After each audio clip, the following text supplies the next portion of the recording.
Hey there, this is Scott, and this is 2022. And someone on Twitter just asked me what had happened to this series, and what happened was I got busy. I got busy with a day job and kind of got sick of doing editing work for myself as opposed to for other people. And, well, but he was still curious specifically about Dragonborn, and I dug into my pile of stuff, and I found an old hard drive that had a bunch of things I recorded. In fact, things that will probably come up in the future. I have a bunch of class-specific videos on this, apparently.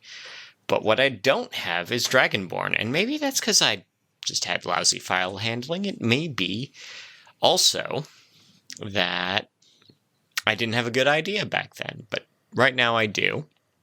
And I think what I have in mind are the Spartoi, which, if you recall from your Greek myth, are literal dragon's teeth handed to Cadmus to put into the ground, and dudes popped out of them.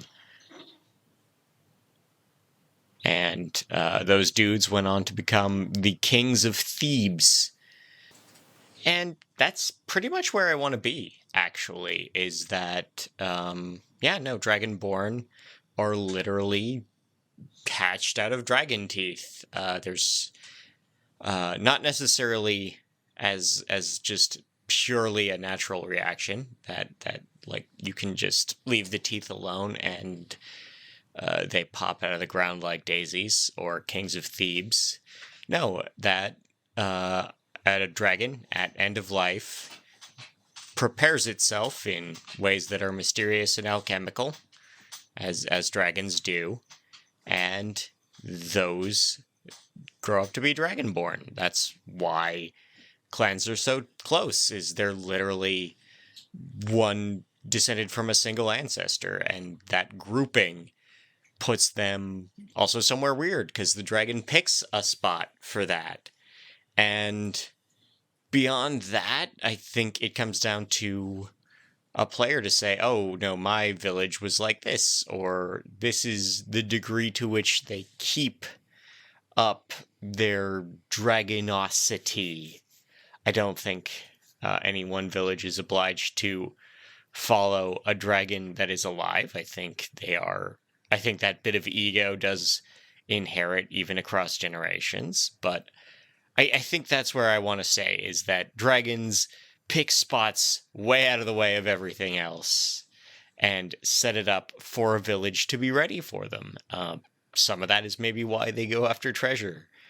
Some of that is why they accumulate knowledge, is these villages inherit that to some degree.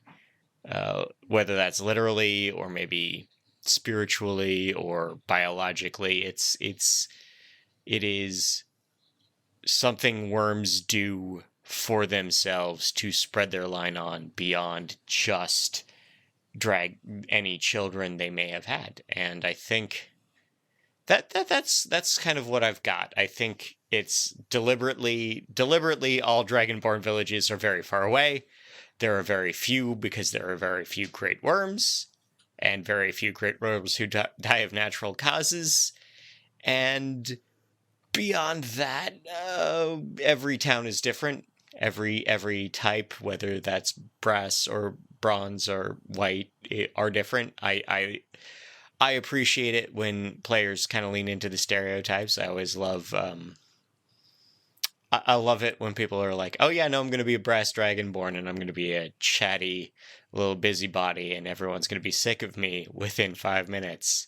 That's great, but I'm not going to say you have to play the stereotype. You can play against it. You can play, good Black Dragonborn or whatever. But yeah, I think I'm going to come back. Some of these will be from the past. Some of these will be from the present. You'll be able to tell based on where I am and what's going on. But until next time, just keep an eye on the feed, and thank you.